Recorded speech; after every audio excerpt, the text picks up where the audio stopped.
we would move on to a spectacular place called Skinner's Bluff, where you could see forever. As we hiked through the woods, the ground was solid rock, and it was just amazing how the forest managed to spring up through it. It's the pot of gold at the end of an old logging road. For the first few miles, the water teases you. While walking the old logging road, you can see distant blue peeking through the trees. Not much was said as we were all filled with the excitement of what lies ahead. If you follow the bend in the forest, you eventually walk along Skinner's Bluff, along a escarpment face that casts its view over White Cloud, Griffiths, and Hay Island. These lonely islands seem to magically appear, each rising its head above the blue waters towards the end of the trail. So we just went through some fabulous hardwood forest with a mix of sugar maple and oak, and now we have a spectacular view of Georgian Bay and some wetlands and hardwood forest out in the distance. So we're just kind of out here in a rock outcropping in here. Right on the edge, yep. Wow. Yeah, so watch your step. There's no railings here, it's underground beach. That makes it nice though. Yes. I mean, it's nice to get out to an area like this and not find a fence in front of you. Wow. Beautiful. Now what bay have we got out here? This is Georgian Bay. Okay. And White Cloud Island.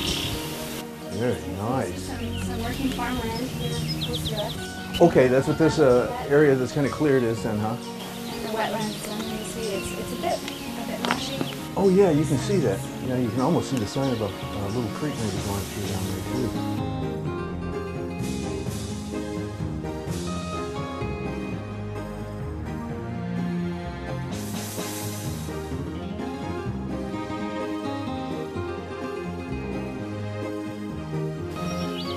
Wow, you guys, this is an amazing. Look at I'm literally hanging over the edge here, and I'm probably 80 feet up over the canopy. It looks like it's at least that far, yeah. It feels like it anyway from up here. Absolutely. Now the Bruce Trail actually runs for quite a distance, doesn't it, Darcy? It does, yeah. The trail officially starts in Queenston, down south, really close to Niagara Falls. Follows this escarpment edge all the way through southern Ontario and ends in Tobermory. And the total trail, the main trail, is about 890 kilometers of trail. Wow. So it's a great trail system. It is, it's fabulous. And then there's side trails as well. That totals another 400 and some odd. Yeah, it's impressive. So it's a lot of hiking. You don't get tired of it. Now here in the Bruce County, how many kilometers do we have here? Over 150 kilometers of trail in this area from Wiarton north. Does a lot of it look like this?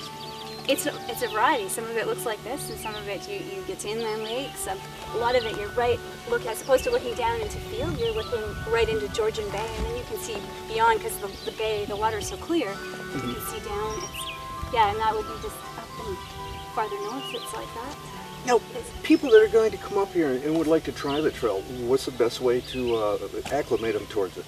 Well, a good start, like any trail, is to have a reference guide, and this one that I've been carrying here, it's an awesome guide from the beginning to end, or the whole trail. It has individual pages that come out, and it shows you how to get to the trails, mile markers, the distances, and gives you little descriptions of where you can stay along the trail, where you can access the trail. That's from south to north. That covers everything. And then locally, we also publish, the Peninsula Club publishes a day hike guide as well. So you can pick that up and take out pages from Wiarton to Tobermory, and you can do that as well. How much should people know about hiking before they try to come out and do something like this? Well, it's always good to be prepared. Knowing the territory you're going into, knowing how long you're going to be away, what kind of you need your water and sturdy boots. That's something that I really recommend here is great footwear, because it is quite rugged in this area. So it's not flat and then easy hiking all the time. So it's challenging.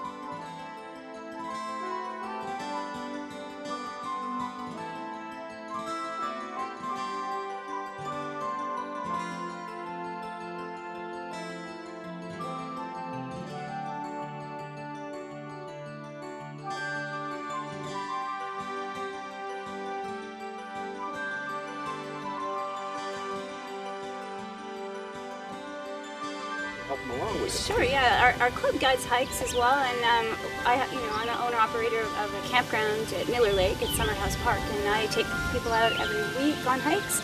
usually for 2-3 hours. So it's if you like camping and you want to come up and camp and then want to learn what to do up here, you know, I can show you different things you can do on your own, or you can join me like you have today, and I know, try to share as much as I know. right, and that was a Yeah. nice part about it, because I can come up here and walk through the woods. There's a lot of times I'm looking at the beauty of it, but I don't understand a lot about it. And having somebody like you along to explain different things that are going on. I mean, you're picking out trees, you're picking out birds, so having that information is nice. Yeah, it's good, and I always learn some every time I go too. There's always an expert on something in the group that you know, we all share, and it's always very casual, and you know, sharing information. And then I'm not an expert in any particular field, but it's a start. And I always carry a pack of, that's why my pack is always so heavy. I always have guidebooks and then binoculars and camera, and I mean, those are things you don't want to forget to bring as well. On your return, don't forget to walk the trail to the Bruce Caves, one of the few ancient sea caverns that still remain completely natural on the trail. There are no stairs or viewing platforms. You can rock scramble your way to every corner of this cavern.